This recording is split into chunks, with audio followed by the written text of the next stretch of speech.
We all need to relax, right? Here's the perfect tea blend to help you sit back and de stress. It has oatstraw, which soothes the nervous system, alleviates depression, and stabilizes blood sugar. There's chamomile for its relaxing properties, spearmint to calm the nerves, and lemon balm, which serves to reduce stress and anxiety. The recipe is in the description below. But do you know why I like blending my own teas so much? Well, for one, they're unique. But for the other reason, I'm going to take you to the grocery store. I'm at the grocery store having a hankering for a good cup of tea, so I'm going to see what I can find.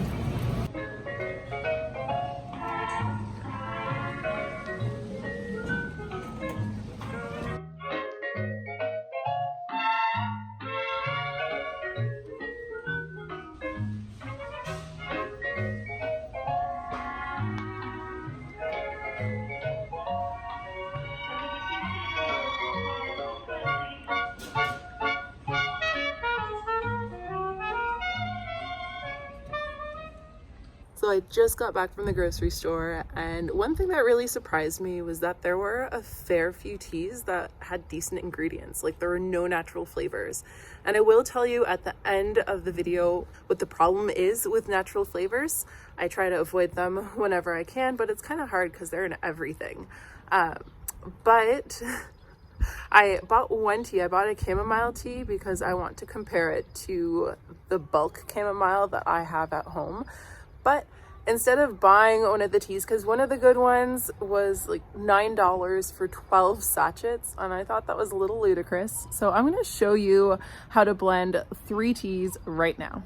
I'm actually only going to show you how to make 2 more blends because we already made one, and as you might be able to tell, I have a cold.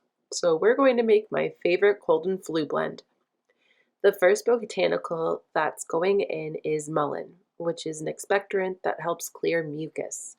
Yarrow, on the other hand, helps treat fevers, and according to the classic herbalist Maria Treben, it's great for colds. Catnip is rich in vitamin C and is good for colds, fevers, and headaches. I add nettle for its immune system boosting, pain relieving, and nourishing properties. And finally, we're adding mint, either peppermint or spearmint for its flavor and for how well it supports the body when one has a cold. At this point, though, you may be wondering where you can source some of the ingredients in these blends. So let's turn to a tea drinking Sylvia for the answer. Thank you, tea blending Sylvia. If this is your first time on my channel, I am Sylvia from Vintage Kitchen Vixen, where I share old-fashioned tips, skills, and recipes. And we are now at the point in the video where I'm going to invite you to like this video in case you've gleaned anything from it or have enjoyed it thus far. So thank you in advance to everybody who is hitting the like button. Now, to talk about sourcing botanical ingredients. By far, my favorite place to source my botanicals is from my very own garden. I grow mint, I grow my yarrow, I am trying to grow chamomile, but I don't think I'll ever grow enough to supply how much I go through in a year.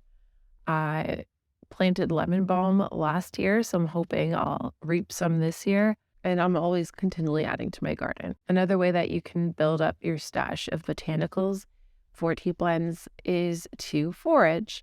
Now, it's not for everybody because it really depends where you're located. So if you live somewhere that is rural and you're not in an urban sprawl, it's a lot easier for you to go out and forage safely because you want to make sure you're not picking anything that has been sprayed with pesticides or that's away from pollutants. Like, you don't want to go foraging on a roadside, for example. But it is a fun activity and it's an important survival skill too. It's a skill that I always like exercising. A third place you can turn to is a health food store. Now, I find the health food stores that I frequent, they don't sell the botanicals that I need in bulk. They're often sold in sachets, ready to go and brew in a tea.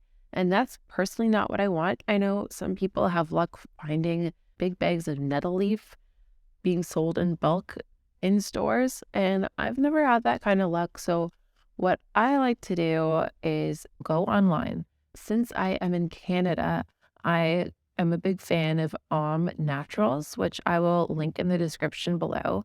And I found that the American equivalent of that is Mountain Rose Herbs. And I'll also link below. They have a great online store and they have anything that you could possibly want when it comes to botanicals. The reason I like buying from these sites is because of the freshness and the quality of their ingredients. And I'm going to show you exactly what I mean right now. What you see here is a sample of the chamomile I bought in bulk online. I love that you can tell exactly what they are, not only by smell, but by sight. I usually leave them whole in my blends out of laziness, but it's easy to crush them between your fingers if you desire a finer product.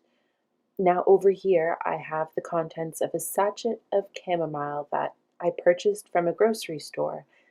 Can you see the difference? Maybe it's hard in this lighting, but one of these is superior to the other, and it's not the one from aisle 2.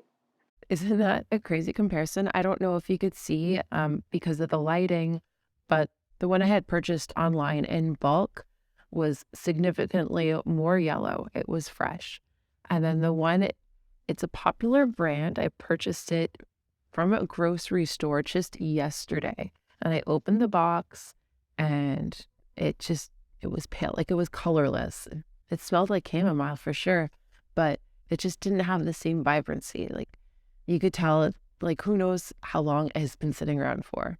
Now, it does cost money up front when you first start building your collection of botanicals, which is what I like to call a home apothecary. But I find that in the long run, it doesn't cost that much more because you have a lot that you are working with. Like, I don't know, my botanicals last me a while. Like, I buy a pound of chamomile at a time. And the nice thing about these sites is you can buy smaller quantities just to make sure you like it at first. Like I usually start with a quarter pound of something before I move on to buying a pound, just because I want to see how long it takes me to get through it. So with something like nettle, which I know I'm going to power through pretty quickly, or raspberry leaf, like that's one of my favorite teas of all time. I buy a pound at a time when I'm making those purchases. And it is cheaper in the long run, especially when you compare it to the more expensive tea blends that are free of natural flavors from the grocery stores.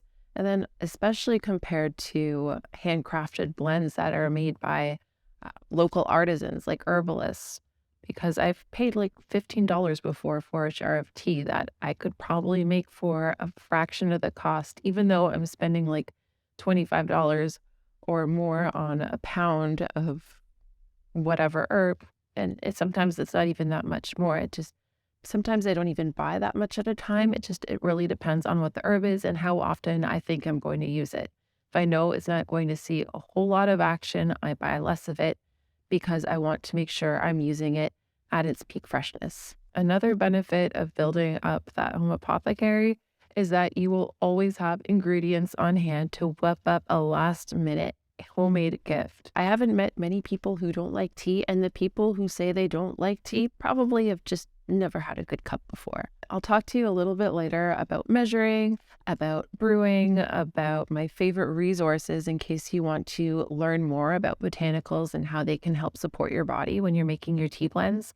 And then I haven't forgotten, I will still share with you what my problem with natural flavors is. So hold on tight. We are going to get into the last tea blend right now. Our final tea is a simple re-mineralizing tea that every woman should drink for its nourishing properties. It has red raspberry leaf, which is brimming with magnesium, calcium, potassium, and antioxidants. It helps boost milk production, it purifies and strengthens the blood, and it supports the female reproductive system. Next is nettle leaf, which is basically a super plant. It is bursting with nutrients like vitamins A, C, and K, minerals like calcium, iron, magnesium, phosphorus, and potassium. It's a real powerhouse of an herb. The final ingredient is red clover, but rose petals would also do nicely to add a vibrant pop of color. Clover is high in protein and helps regulate hormonal balance, but as a rule, always check the contraindications of botanicals before you use them. especially if you're on medications or you're pregnant or nursing. They may not be pharmaceuticals, but they're still medicinal. Now back to you, tea drinking Sylvia. I'm actually drinking that tea right now, and it is oh so pleasant. I often drink nettle tea by itself or raspberry leaf by itself. Raspberry leaf is one of my favorite teas. I'll put a little bit of vanilla in there and a splash of milk, and it tastes so lovely. So right now I am going to talk to you about measuring in parts. So all of the recipes for the tea blends that we've made today are in the description below. So if my recipe, I say 3 parts of nettle and 2 parts of raspberry leaf. I don't even know if that's the right proportion from the top of my head, but as an example, we'll just say that it is. When I say 3 parts, you can do a handful if you want to make a bigger batch that you can put in a jar so that you have it ready to go. Or you can do a smaller batch, so you can use tablespoons or teaspoons. So the cold blend, for example, I don't usually have that one made up. I usually make it on the spot, but now I have a nice jar of it, and it is a smaller jar since we're now leaving cold and flu season, hopefully. What I normally do is I work in teaspoons and I put all of it in a teapot and I brew it. And that's how I make that blend. It depends on how much you want to make.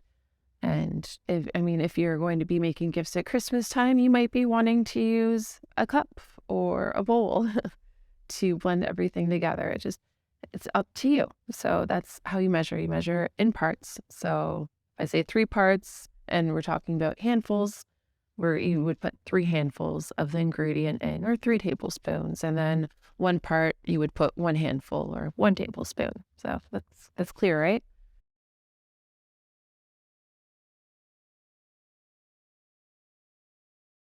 So now we're moving on to actually blending a tea. And my whole goal is for you not to follow any of the recipes, although the recipes are really good and I love all of them, but it's to get you to start blending your own with confidence and just doing it the old-fashioned way, which is where you take a little bit of this and a little bit of that and you put it in a bowl and you mix it together, which is how I made olive teas.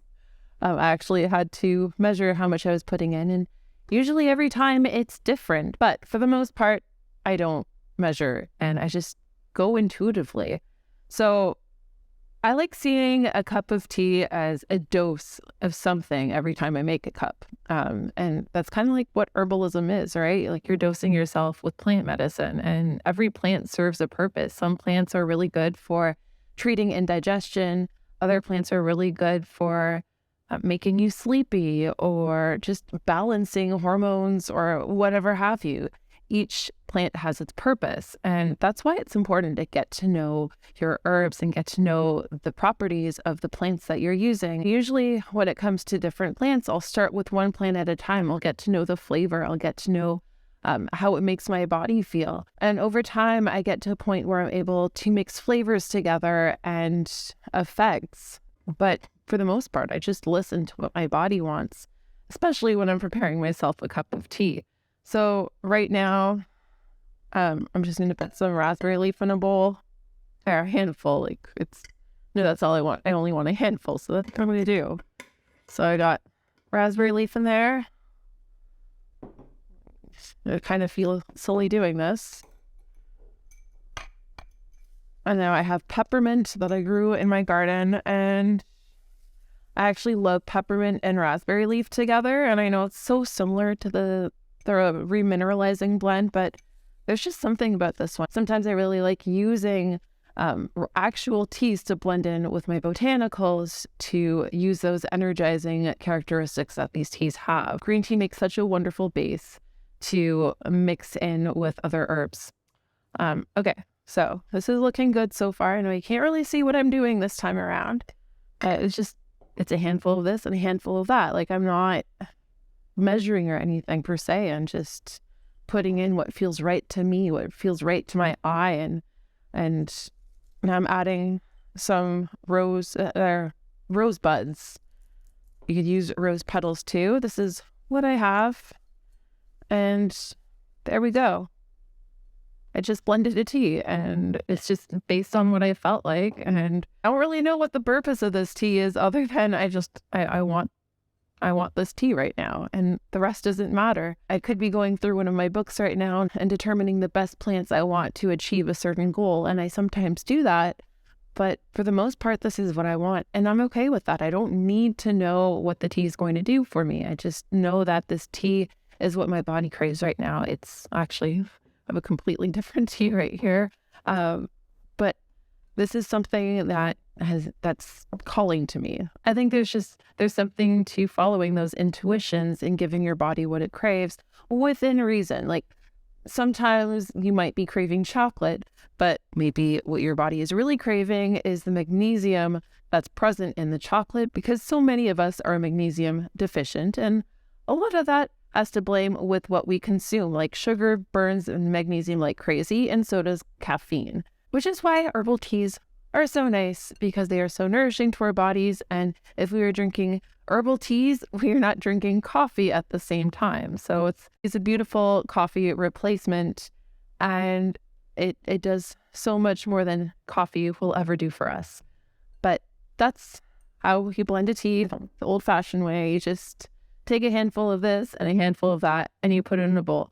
I think another thing I might consider adding in here is horsetail, which is high in silica. And, I could do with some extra silica in my diet right now. So maybe that's something I will go and grab and add to a little bit later.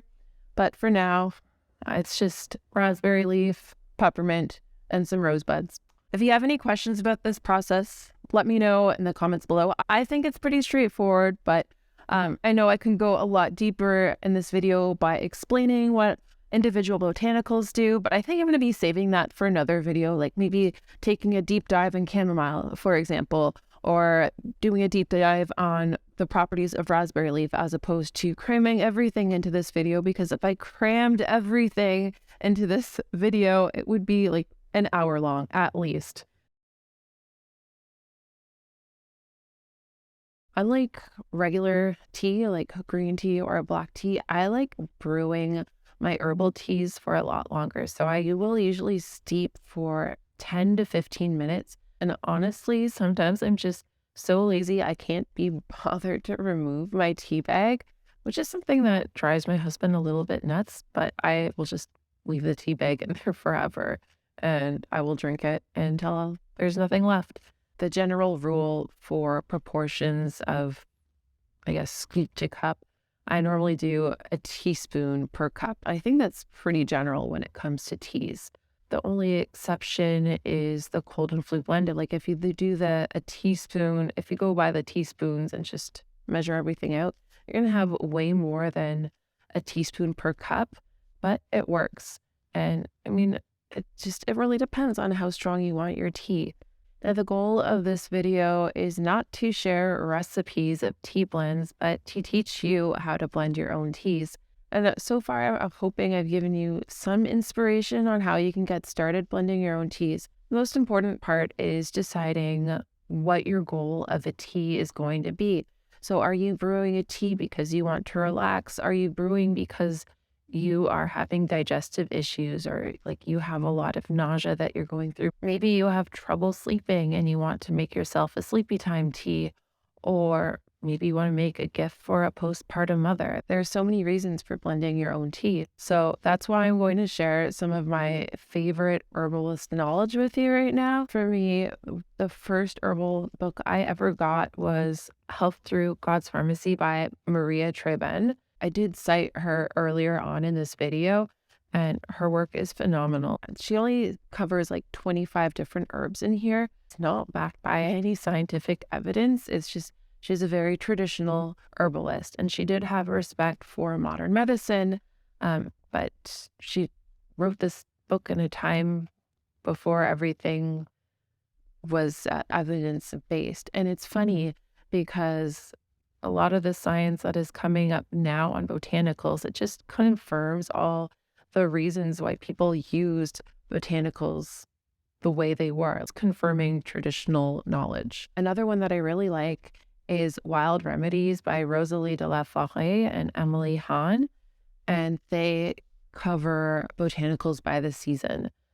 So they talk about elderflower, and this one's a lot more science-based. Like I'm pretty sure they have citations in the background. Oh, yes, they have endnotes in here where they share their sources for their research. It's a beautiful book. Like it shows you the botany of the flower. So here, well, maybe not so much the botany, but they tell you all about the plant. So you'll be able to identify it and you know how to use it and what to use it for. And then they also like have recipes on how to cook with it, like making a salad with purslane. It'll help you if you decide to get into foraging more as well. The last book that I'm going to recommend is by Rosemary Klatstar, and it is one that I want to buy. It's on my wish list just because it is such a fantastic book. I learned so much from it. I took a lot of notes, and I find that I'm always taking notes when I read these kind of books. So if you have any favorites on your end, please share them in the comments below. I am the biggest book nerd and I love book recommendations. And because I'm a book junkie, I have a last minute ad. I rely on this book by Marcus Rothkrantz a lot. It's not the most descriptive book, but it's often my starting point for finding the right plant that I need for my herbal tea blends. And it inspires me to learn more about how to use those plants. Um, because it doesn't tell you about preparations or anything, it just tells you about the benefits, or if there's a problem that you are having, it points you in the right direction, which is why I rely on it. The last resource is the Herbal Academy. They have a blog where they share all kinds of information on herbs and different preparations.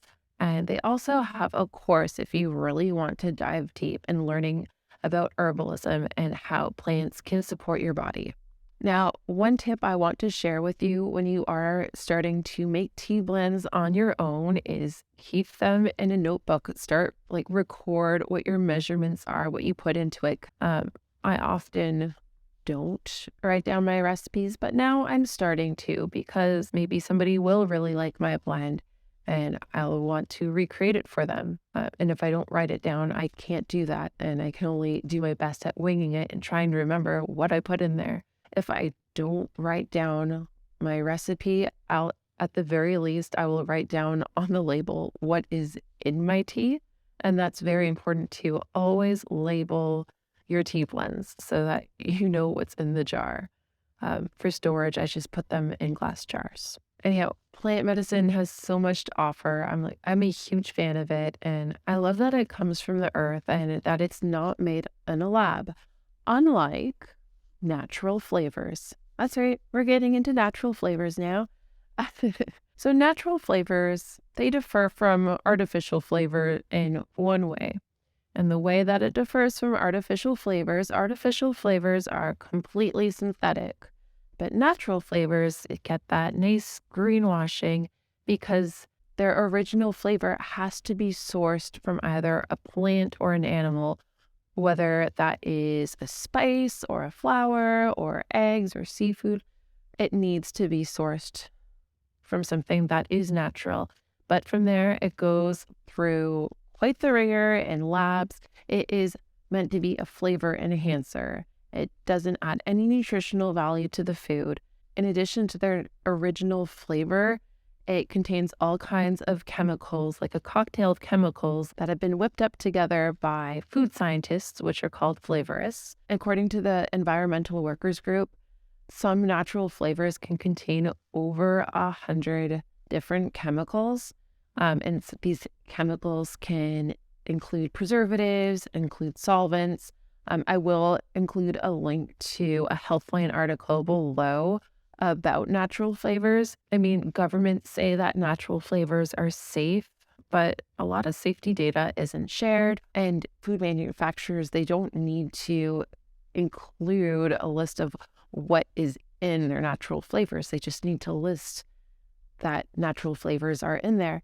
According to this article that I linked below, natural flavors are the fourth most common ingredient on food labels.